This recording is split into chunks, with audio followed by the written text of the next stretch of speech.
Shalom jemaat yang dikasihi Tuhan, apa kabar? Sungguh amat baik, puji Tuhan. Kita semua baik sehingga dalam keadaan sehat kita boleh berada dalam rumah Tuhan. Pada pagi hari ini saya juga menyapa yang beribadah online. Selamat pagi, shalom. Semoga Bapak Ibu Saudara sekalian minggu depan dalam keadaan sehat dan bisa bersama-sama dengan kami semua untuk beribadah secara onsite. Kita akan rasakan kehadiran Tuhan di tengah-tengah kita. Amin saudara, mari kita berdoa. Kami bersyukur Tuhan buat pagi yang indah yang Kau anugerahkan buat kami. Kami boleh datang beribadah dalam keadaan baik, menyenangkan, dalam keadaan sehat. Kami boleh menikmati hadirat-Mu dan saat ini kami sudah memuji menyembah Engkau dan kami mau mendengarkan firman-Mu. Berfirmanlah buat kami semua, kami siap untuk mendengar urapi hamba-Mu, urapi setiap kami Tuhan, agar kami boleh mengerti dan menjadi pelaku firman Tuhan. Terima kasih Tuhan, di dalam nama Tuhan Yesus Kristus kami peralaskan doa kami. Amin. Saudara sekalian, saya mendapatkan beberapa request ya, permintaan dari jemaat. Ada yang ngomong langsung ke saya, ada juga yang lewat orang lain. Katanya jangan terlalu banyak bahasa Inggris. Baiklah. Biasanya saudara, mengapa kalau saya membawakan beberapa ayat dalam bahasa Inggris itu karena kosakata dalam bahasa Indonesia kadang-kadang terbatas dan bahasa Inggris lebih jelas begitu saudara ya. Gak apa-apa karena saya pasti akan melanjutkan dengan bahasa Indonesianya. Kemudian ada juga yang request kepada saya, jangan terlalu banyak ayat. Baiklah saudara, biasanya saya berpikir ayat akan menjelaskan daripada perkataan saya yang mendingan ayat Alkitab yang menjelaskan pada jemaat Tuhan ya. Gak apa-apa, nanti terakhir saudara, saya hanya ingin saudara mengingat 3 ayat saja sudah cukup begitu ya. Yang lain ya disimpan aja ya, gak usah dihafal saudara, gak usah. Karena firman Tuhan yang akan memberikan kehidupan buat kita semua. Pagi hari ini nanti semua ayat akan saya tayangkan, jadi saudara nggak perlu buka ayat di HP, nggak usah saudara. Saya akan tayangkan semua ayatnya agar saudara tidak tidak terganggu dengan nanti waktu buka ayat di HP ada WA masuk, mau lihat YouTube sebentar dan sebagainya ya. Jadi nggak usah ya saudara ya. Nanti ayatnya semua saya tayangkan, saudara silahkan simpan HP-nya di tas atau di kantung dan dalam keadaan silent ya, disenyapkan berarti ya. Saudara, pagi hari ini saya berikan judul firman Tuhan A New Creation, yaitu ciptaan baru. Tahun ini kita tema besarnya adalah Walk in Jesus Christ. Artinya berjalan bersama dengan Tuhan Yesus Kristus. Ini ayatnya ya. Kemudian sepanjang bulan Maret ini temanya adalah In Jesus Christ, di dalam Yesus Kristus. Dan pagi hari ini judul firman Tuhan A New Creation, tentunya In Jesus Christ, ciptaan baru di dalam Yesus Kristus ya. Saudara, ayat mas kita terdapat dalam, tolong dibantu dulu dari belakang, oke. Ayat mas kita terdapat dalam 2 Korintus 5 ayat 17. Yuk berdiri sama-sama. Kita mau baca ayat ini bersama-sama. 2, 3. Jadi siapa yang ada di dalam Kristus, ia adalah ciptaan baru. Yang lama sudah berlalu, sesungguhnya yang baru sudah datang. Amin. Berbahagialah setiap orang yang mendengar dan melakukan firman Tuhan dalam hidupnya sehari-hari. Silakan duduk saudara. Di sini dikatakan setiap orang yang ada di dalam Kristus ia ciptaan baru. Jadi setiap orang yang sudah menerima Yesus Kristus sebagai Tuhan dan Juru Selamat, dia langsung jadi ciptaan baru saudara. Bukan berarti yang tadinya pesek jadi mancung, yang tadinya sipit jadi belok jadi sipit, enggak saudara. Secara fisik tetap sama, tetapi secara roh diperbaharui. Karena dengan roh kita menyembah Allah, dengan roh kita koneksi, terhubung dengan Allah. Nah rohnya itu diperbaharui di dalam Kristus. Saudara, di sini bahasa Indonesia terjemahan baru dikatakan kita menjadi ciptaan baru, yang lama sudah berlalu, dikatakan seperti itu. Yang baru sudah datang. Ini bahasa Inggris ya saudara. Ini saya ambil judul dari sini. A New Creation. Ciptaan yang baru. All things have passed away. Yang lama dikatakan oleh bahasa Indonesia sudah berlalu. Bahasa Inggris dikatakan yang lama sudah mati. Orang yang sudah mati itu tidak punya kekuatan apapun juga. dia akan diam aja, ditampar juga diam saudara. Ya kan, kalau kita lihat jenazah ya sudah terbujur kaku begitu, tidak bisa apa-apa. Manusia lama kita seharusnya sudah mati. Yang dulunya pemarah, tidak pemarah lagi. Yang dulunya senang pornografi, sudah ditinggalkan. Yang dulunya senang hal-hal yang najis, kedagingan, semua ditinggalkan. Yang suka bohong, yang suka nyuri, semua ditinggalkan. Seharusnya demikian saudara. Karena saudara dan saya menjadi ciptaan baru di dalam Yesus Kristus. Yang lama itu sudah mati, sudah tidak ada kuasanya lagi. Ketika seorang menerima Yesus, dia menjadi ciptaan baru, secara fisik tidak berubah, tapi rohnya yang diperbaharui. Yang semula terputus dengan Allah, tidak punya hubungan dengan Allah, sekarang bisa connect, bisa terhubung dengan Allah.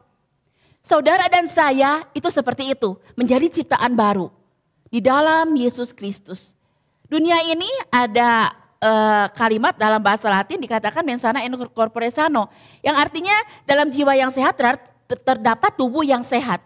Rohnya sehat, jiwanya sehat, tubuhnya juga akan sehat. Itu sudah ketentuan saudara seperti itu. Saudara kita pelajari sebentar ya. Tentang manusia itu adalah terdiri dari tubuh, jiwa, dan roh. Ini trikotomi saudara. Jadi semua saudara sama. Kita semua punya tubuh, punya jiwa, punya roh. Saudara, pada waktu seorang meninggalkan dunia ini, pada seorang mati, tubuhnya kemana saudara? Tubuhnya dikubur ya. Mau di pemakaman mana saja, pokoknya tubuhnya akan dikubur kembali ke tanah. Kemudian jiwanya kemana saudara? Akan dihakimi pada penghakiman akhir. Kemudian rohnya kemana? Rohnya akan kembali kepada Bapa. Seperti yang pengkhotbah katakan, bahwa dan debu kembali kepada tanah seperti semula dan roh kembali kepada Allah yang mengaruniakannya. Saudara kita bicara dulu tubuh ya. Saya mau bicara pelan-pelan saudara biar kita semua mengerti karena ini keberadaan kita. Keberadaan kita sebagai manusia di dunia ini. Di dalam tubuh saudara ada panca indera.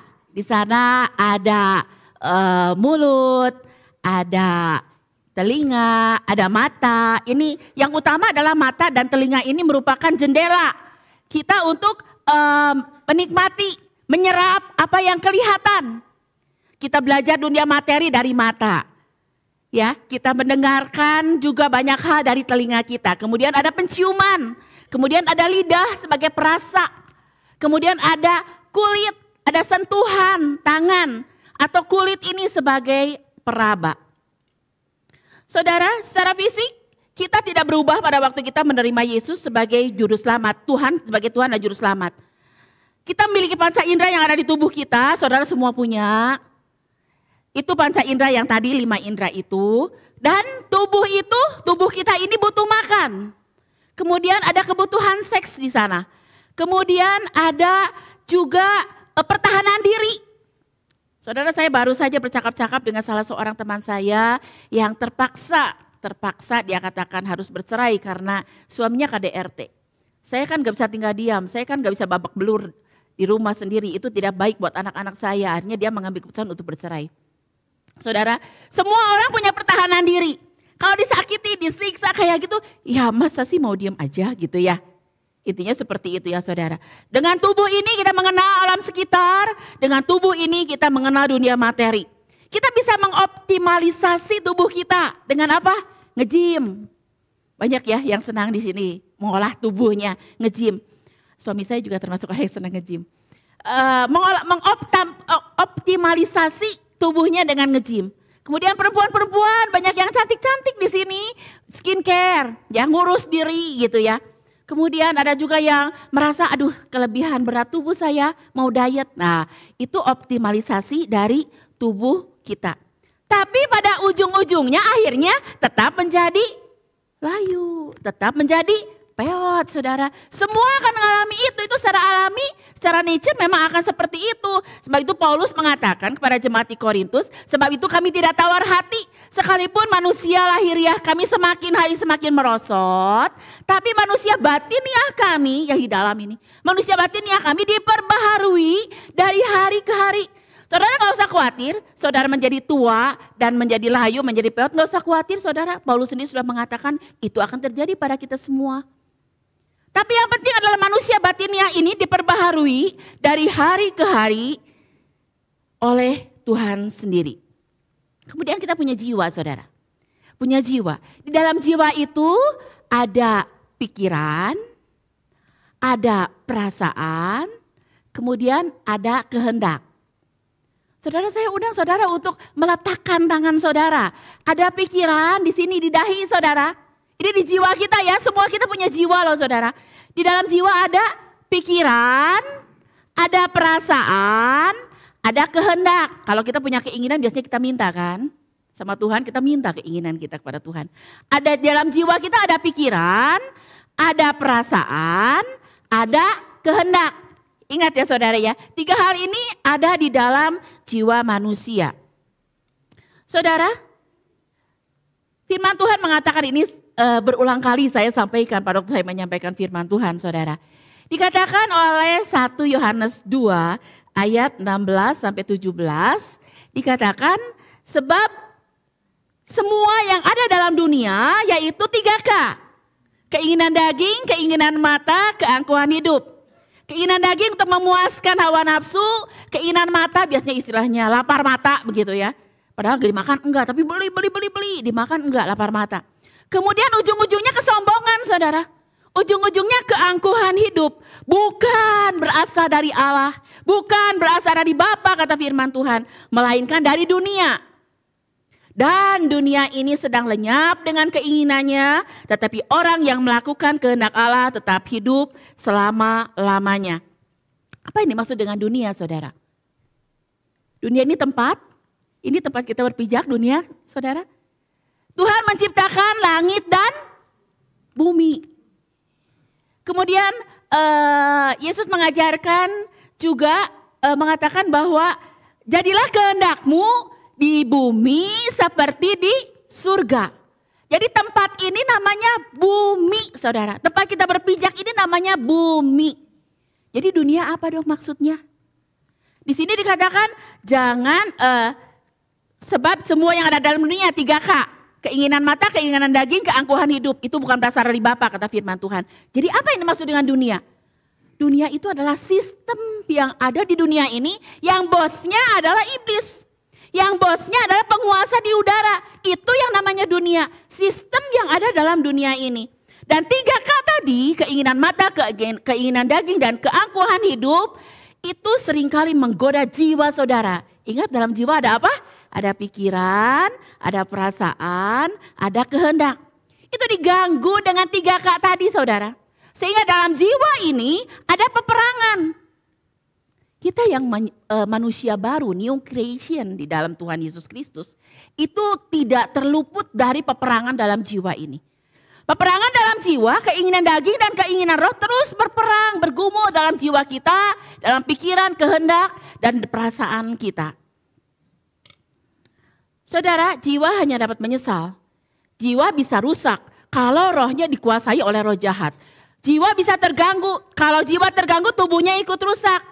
Contohnya orang dalam gangguan jiwa ODGJ saudara, biasanya dandanannya berantakan, biasanya dia tidak peduli akan penampilannya. Kalau jiwanya rusak, tubuhnya biasanya rusak. Jiwa yang rusak tidak dapat mengembangkan akal budi, perasaan dan kehendak sesuai dengan kehendak Allah. Yang benar aja, sesuai dengan yang benar aja, menurut dunia benar gitu ya, gak bisa saudara. Jiwa yang rusak itu akan berdampak kerusakan pada tubuhnya dan sudah pasti rohnya juga rusak. Roh manusia saudara, roh manusia di dalamnya itu ada hati nurani, ada iman, ada dimensi yang supranatural dan nafas hidup. Saudara, dalam roh manusia ini tadi saya sudah katakan, ini tempatnya kita bersekutu dengan Tuhan. Tempat kita menyembah Tuhan dengan roh kita. Tubuh akan mengikuti dengan sikap tubuh yang hormat di hadapan Allah. Jiwa, pikiran, perasaan, kemauan. Kita akan semua tertuju kepada Tuhan. Kalau rohnya beres, rohnya sudah diperbaharui dalam Tuhan, new creation, ciptaan yang baru, itu saudara dia tahu dan bisa membedakan. Tahu dan membedakan itu beda saudara. Tahu dia suami saya, tahu dia istri saya, bisa bedain enggak? Jadi tidak akan ada perselingkuhan. Kalau tahu membedakan, oh itu istri orang lain, oh itu suami orang lain. Oh ini uang saya, ini uang orang lain. Tahu dan membedakan. Sehingga tidak akan terjadi penipuan-penipuan. Saudara, roh seharusnya menjadi raja atas tubuh dan atas jiwa seseorang. Jiwa yang memutuskan segala sesuatu karena di sana ada pikiran, perasaan dan kehendak. Jiwa yang memutuskan, tapi akan sangat dipengaruhi oleh roh dan hati nurani. Manusia yang jatuh ke dalam dosa, rohnya mati. Tidak bisa koneksi, tidak bisa terhubung kepada Tuhan. Pada waktu dia bertobat baru aktif. Baru jiwanya, rohnya diperbaharui. Dan roh yang orang yang lahir baru itu sudah aktif. Hanya keinginan daging seringkali menguasai lewat jendela apa? Panca indera, terutama tadi saya katakan mata dan telinga kita. Tetapi firman Allah mengatakan bahwa roh bersaksi bersama-sama dengan roh kita bahwa kita adalah anak Allah. Ada roh Allah yang menyertai saudara dan saya. Roh di sini bicara tentang tadi, hati nurani, iman, tentang dimensi supranatural dan tentang nafas hidup. Roh adalah bait Roh Kudus. Roh kita, roh saudara dan saya adalah bait Roh Kudus. Dan kita bisa punya persekutuan yang intim bersama dengan Allah. Roh manusia diperbaharui ketika dia bertobat dan dia menerima Tuhan sebagai Tuhan Yesus sebagai Tuhan dan juru selamat dalam hidupnya.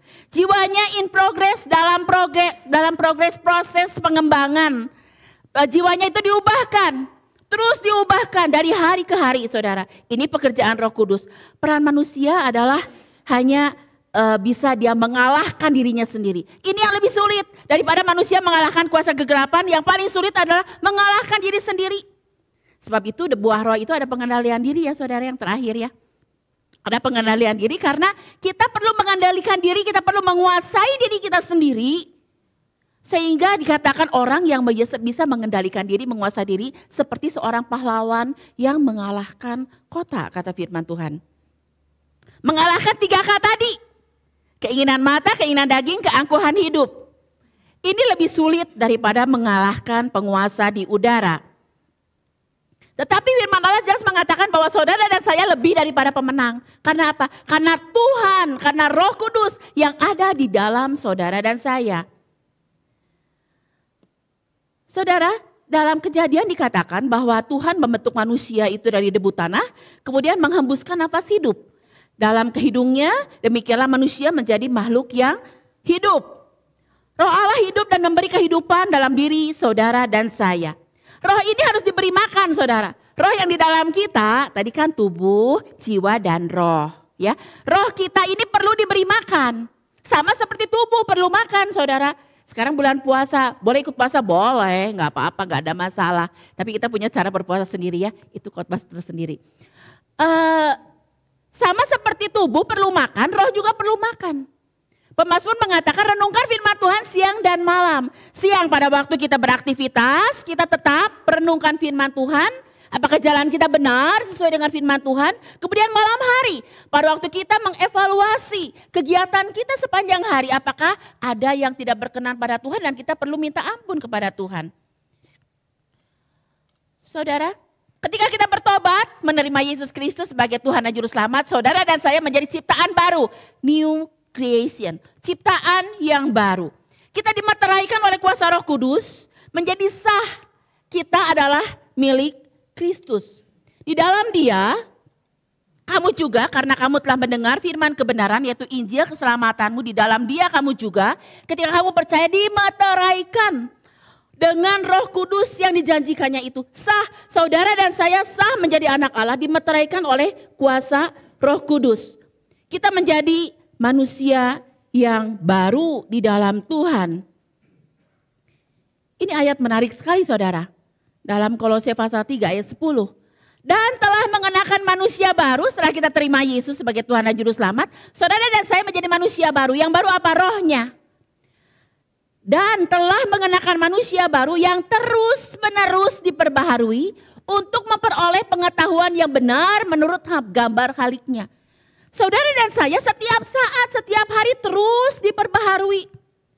Jadi maklumlah saudara, di tengah-tengah pembaharuan kita masing-masing masih ada yang salah-salah, masih ada yang melenceng-melenceng. Maklum saudara, saudara dan saya sedang dalam proses diperbaharui dari hari ke hari. Terus menerus dikatakan untuk apa?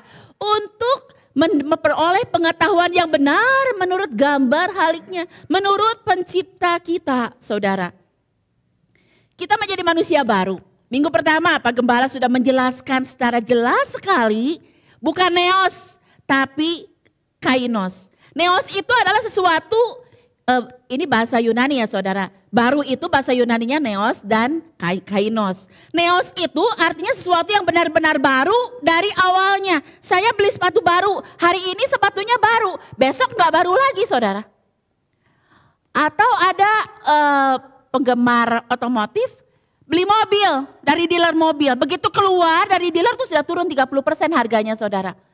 Gak baru lagi. Mula-mula datang ke dealer mau beli mobil baru saya. Begitu keluar dari pintu dealer itu sudah turun harganya. Sudah tidak baru lagi. Dalam bahasa Inggrisnya itu news. Yaitu berita. Berita yang saudara dengar hari ini baru. Oh Semarang banjir. Ibu baru terjebak banjir ya. Semarang banjir. Itu berita diberitakan di TV, kita dengar seperti itu. Kemudian besoknya bukan berita baru lagi. Karena udah tahu dari kemarin kalau Semarang banjir gitu ya. Sehingga susah untuk dilewati kendaraan. Nah itu neos saudara. Orang Kristen seringkali terjebak dengan neos ini.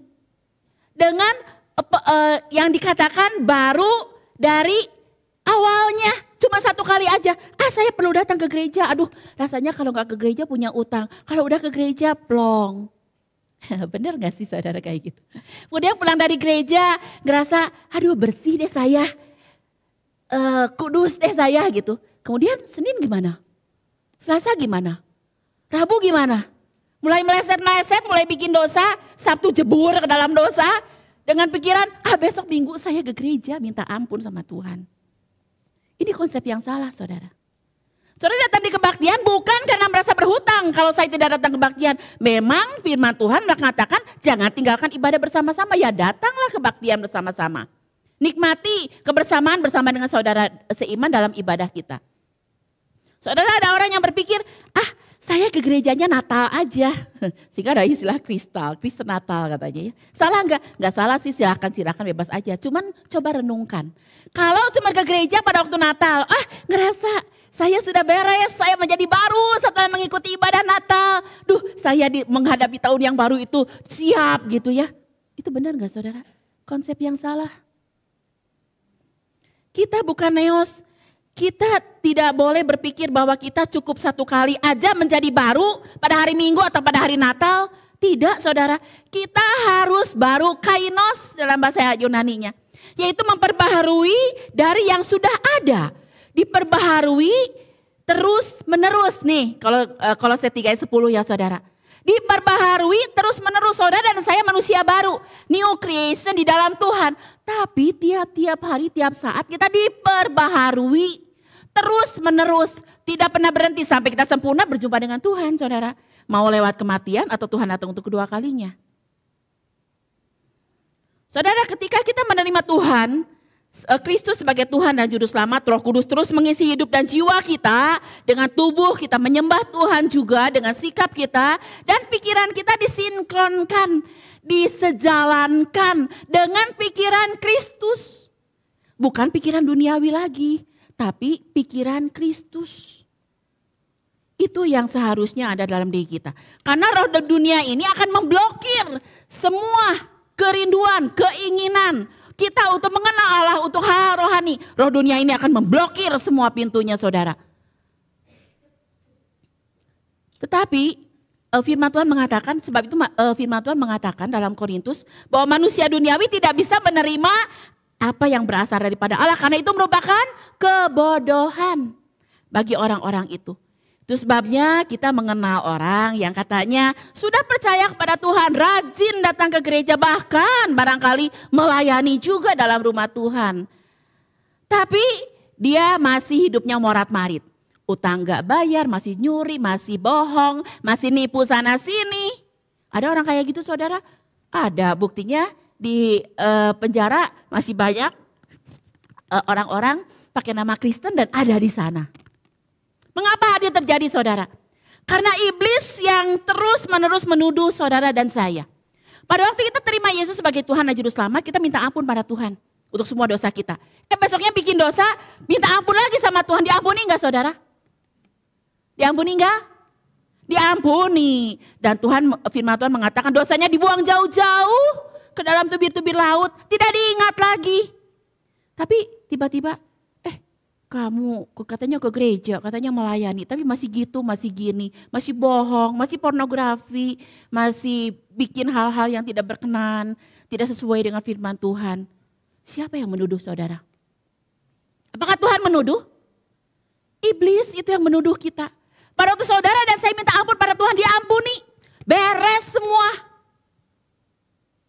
Tapi bukan berarti kalau gitu enak dong, bisa berulang kali bikin dosa. Tidak saudara, itu konsep yang salah. Karena itu berarti mempermainkan Tuhan. Tapi yang nuduh saudara, tadi malam ayo kamu kan masih lihat pornografi, kan mau ke gereja. Tapi kamu masih lihat pornografi, siapa yang nuduh-nuduh saudara? Iblis. Iblis yang seringkali menuduh kita membuat manusia di dunia ini yang sudah katanya new creation, bukan katanya, faktanya saudara. Sesuai dengan kebenaran firman Allah yang menerima Tuhan dan yang menerima Yesus sebagai Tuhan dan Juru Selamat, dia menjadi ciptaan baru. New creation di dalam Tuhan Yesus Kristus. Tapi masih juga bikin kesalahan. Iblis yang seringkali mengingatkan dosa-dosa kita, menuduh kita, karena memang firman Tuhan mengatakan juga iblis seringkali mendakwa saudara dan saya. Ingat loh, kamu tuh kayak gitu, kamu itu kemarin nipu gak bayar ya utang ya, kamu itu masih mencuri ya, kamu itu masih berbohong ya, ngapain ke gereja, ngapain? Itu adalah bisikan iblis saudara. Dan yang lain adalah belief system, kepercayaan kita, sistem kepercayaan kita itu seringkali berpikir bahwa dunia ini membuat orang Kristen sulit menjadi manusia baru. Ingat saudara, tempat kita berpijak namanya bumi. Dunia itu adalah sistem dalam dunia ini yang bosnya adalah si iblis. Iblis mengatakan gak apa-apa lah, kita kan masih hidup dalam dunia ya. Jangan fanatik, jangan sok suci. Gak apa-apa lah bohong-bohong dikit, nipu-nipu dikit gak apa-apa. Noong-noong pornografi dikit-dikit gak apa-apa. Kan kita masih hidup dalam dunia. Saudara, ini jelas tipuan iblis sehingga manusia baru itu tidak bisa diperbaharui. Karena masih terikat. Sehingga dalam doa Bapa kami jelas Yesus mengatakan jadilah kehendakmu di bumi seperti di surga. Saudara, ketika saya mengatakan bahwa dunia itu adalah sistem yang bosnya adalah iblis. Sistem dan dunia ini yang bosnya adalah iblis. Buktinya apa saudara? Waktu Yesus dicobai setelah berpuasa 40 hari 40 malam, cobaan ketiga adalah jikalau kamu menyembah aku akan berikan semua dalam dunia ini. Kan Yesus yang ikut penciptaan bumi ini. Jadi yang diberikan kepada Yesus apa? Kekuasaan. Karena kuasa itu ada di bawah si iblis. Sebab itu saudara, 3K tadi, keinginan mata, keinginan daging, keangkuhan hidup, sombong, itu ada dalam jiwa saudara. Keinginan roh juga ada dalam jiwa sehingga terjadi peperangan yang tadi saya katakan. Saudara, roh, jiwa dan tubuh itu dipersatukan dalam kehidupan sendiri. Saudara dan saya itu hidup sampai saat ini. Pertobatan harusnya dilakukan setiap hari atau metanoia. Metanoia itu dari bahasa Yunani berarti perubahan pada pola pikir, akal budi, hati dan cara hidup. Perubahan yang dimaksud dalam metanoia adalah perubahan ke arah yang lebih baik, bukan ke arah yang lebih buruk, itu penurunan namanya. Perubahan ke arah yang lebih baik itu metanoia dan itu dikerjakan oleh Tuhan sendiri. Saudara, ingat gak waktu berapa bulan lalu ya, kita belajar tentang gembala yang baik ya, yang mencari domba yang hilang, 1 ekor hilang, meninggalkan 99 lalu mencari yang 1 ekor itu. Itu inisiatif dari gembala. Dombanya gak bisa apa-apa, setelah hilang udah gak bisa apa-apa. Inisiatif gembala, dia datang mencari. Setelah menemukan, inisiatif gembala mengangkat domba itu, menggendongnya. Inisiatif gembala membawa domba itu berkumpul bersama dengan teman-teman yang 99 ekor. Kemudian gembala itu mengajak ke rekan-rekan gembalanya untuk bersukacita karena 1 ekor domba yang terhilang sudah didapat. Kalau gitu peran domba apa, saudara? Kan gembala itu melambangkan Tuhan Yesus yang mencari saudara dan saya yang tersesat dan terhilang. Lalu peran domba, peran saudara apa? Hanya mengizinkan diambil kemudian digendong, dibawa bersama-sama berkumpul dengan teman-temannya.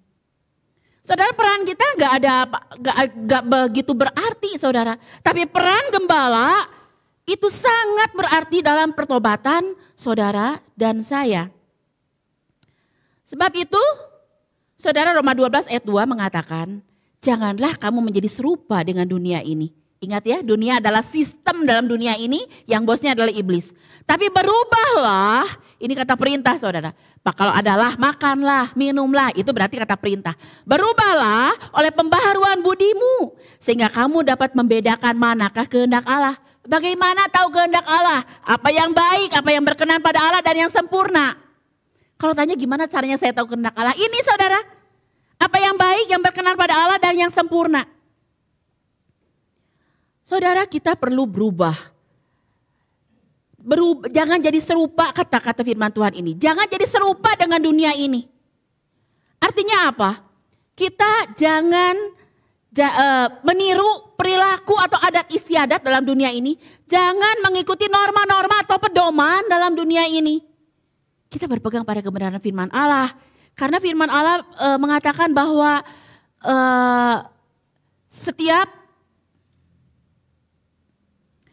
segala tulisan yang diilhamkan Allah memang bermanfaat untuk mengajar, menyatakan kesalahan, memperbaiki kelakuan dan mendidik orang dalam kebenaran. Kita pegang aja firman Tuhan, saudara. Sudah lengkap semua dalam firman Allah. Tadi ya, rohnya mesti dikasih makan ya. Renungkan firman Tuhan siang dan malam. Kita juga perlu ilham Roh Kudus. Kita perlu hikmat pewahyuan revelation. Kita perlu minta itu pada Tuhan untuk mengenal Dia dengan benar. Saudara, ayat ini juga menarik, saudara. Filipi 4 ayat 8 mengatakan, jadi akhirnya saudara-saudara, semua yang benar, semua yang mulia, semua yang adil, semua yang suci, semua yang manis, semua yang sedap didengar, semua yang disebut kebajikan dan patut dipuji, pikirkanlah semuanya itu. Ternyata dalam bahasa Indonesia masa kini, saudara, terjemahan bahasa Indonesia masa kini dikatakan, akhirnya saudara-saudara, isilah pikiranmu, isilah pikiran. Pikiran ada di mana, saudara? Di jiwa. Ada pikiran, perasaan, dan kemauan atau kehendak. Isilah pikiranmu dengan hal-hal yang bernilai, yang patut dipuji, yaitu hal-hal yang benar, yang terhormat, yang adil, murni, manis, dan baik. Contohnya saudara, pola pikir yang benar. Mengampuni itu enak atau enggak? Dia yang salah kok saya yang harus minta maaf. Enggak adil dong. Dia yang salah, dia yang nyakitin saya. Tapi firman Allah mengatakan, Yesus sendiri mengatakan dalam doa Bapa kami, ampunilah kesalahan kami sama seperti kami juga mengampuni orang yang bersalah kepada kami. Jadi kita harus mengampuni terlebih dahulu orang yang bersalah pada kita. Itu pola pikir yang benar, seperti pikiran Kristus. Kemudian dunia ini khawatir banyak hal. Saudara dan saya masih ada di bumi ini, tempat ya bumi ini. Dan juga mengenal dunia, sistem yang ada dalam dunia yang dikuasai oleh penguasa di udara. Tapi firman Allah katakan janganlah hendaknya kamu khawatir. Tapi nyatakanlah segala hal dalam segala hal kehendakmu pada Allah dalam doa permohonan dan ucapan syukur. Saudara, roda kehidupan katanya ada di atas, ada di bawah kata dunia ini. Tapi Ulangan 28 mengatakan bahwa kehidupan anak-anak Tuhan terus menaik dan tidak menurun. Kalau gitu kita anak-anak Tuhan gak pernah susah dong. Tidak saudara, sama-sama. Kalau orang dunia ini sulit, sama kita juga menghadapi kesulitan yang sama. Yang satu berbeda, perbedaannya satu saudara. Yaitu Tuhan mengatakan, menjanjikan, memberikan solusi, jalan keluar sehingga kita bisa mengatasinya. Semua kesulitan kita. Saudara, dalam tubuh ada panca indera, tadi kita sudah belajar. Ini ada pintu menuju ke jiwa kita. Di jiwa kita ada pikiran, perasaan, ada kehendak. Ada pintu lagi saudara, menuju ke roh kita, roh yang di dalam Kristus sudah menjadi baru. Saudara dan saya new creation. Saudara dan saya ciptaan yang baru di dalam Tuhan Yesus Kristus. Tetapi kita masih hidup dalam dunia ini dan kita ada pintu. Tubuh itu ada pintu menuju jiwa lewat panca indera. Jika seorang, tadi saya sudah mengatakan, panca indera yang paling punya kontribusi banyak adalah mata dan telinga. Jika seorang membiarkan dia melihat yang kotor-kotor, yang najis-najis, maka pikirannya, jiwanya akan kotor. Ada pintu saudara, dilihat dari tubuh, kemudian ada pintu ke jiwa. Ke jiwa, kemudian pikiran. Ada di jiwa ada pikiran, perasaan, ada kehendak. Semua itu dirusak. Pikiran, perasaan, kehendak dirusak sama yang najis-najis, sama yang kotor-kotor. Kemudian rohnya juga demikian. Tidak bisa menyembah Allah. Tidak mau, tidak ada keinginan untuk koneksi berhubungan dengan Tuhan. Jika seorang sering nonton film horor dengan okultisme, sihir dan sebagainya, maka roh iblis dengan cepat akan bisa menguasai rohnya. Ingat saudara, jiwa merupakan pintu, ada pintunya tuh menuju ke roh manusia. Saudara, sebab itu kita seharusnya tertuju kepada Yesus. Mata kita tertuju hanya kepada Yesus. Ibrani 12 ayat 2 mengatakan marilah kita melakukannya dengan mata yang tertuju kepada Yesus. Kan Yesus gak kelihatan. Dengan iman kita melihat. Yang memimpin kita dalam iman dan membawa iman kita itu kepada kesempurnaan. Yang dengan mengabaikan kehinaan tekun memikul salib ganti sukacita yang disediakan bagi dia yang sekarang duduk di sebelah kanan tahta Allah. Yesus memimpin kita dalam iman, dikatakan dalam bahasa Indonesia ya. Kemudian membawa iman kita itu kepada kesempurnaan. Sekarang lihat bahasa Inggrisnya saudara. Di sini hanya dua kata aja yang saya beri merah, yaitu initiates. Artinya inisiatif. Iman itu inisiatifnya Tuhan dikasih dalam diri saudara dan saya. Iman itu bukan hasil kerja kita. Iman itu inisiatifnya Tuhan, kasih itu dalam hati kita. Dan perfect. Dan menyempurnakan. Iman kita itu sama ya, tadi membawa iman kita itu kepada kesempurnaan dalam bahasa Indonesia. Saudara, mata kita harus tertuju kepada Yesus. Di sini 2 Korintus pasal 5 ayat 21 mengatakan demikian. Dia yang tidak mengenal dosa, Yesus maksudnya ya, telah dibuatnya menjadi dosa karena kita. Supaya di dalam dia kita dibenarkan oleh Allah. Saudara yang punya kelemahan bertahun-tahun ingin lepas dari segala kelemahan. Ingat manusia lama harusnya mati ya. Tapi ada yang belum mati juga. Yang marah, suka pornografi, masih suka pornografi, masih suka nipu sana sini, masih suka curi, masih suka bohong. Saudara coba, mari kita mencoba bersama-sama saudara, itu kelemahan di manusia lama kan. Mari kita coba kata-kata deklarasikan. Deklarasi itu artinya katakan sehingga telinga mendengar.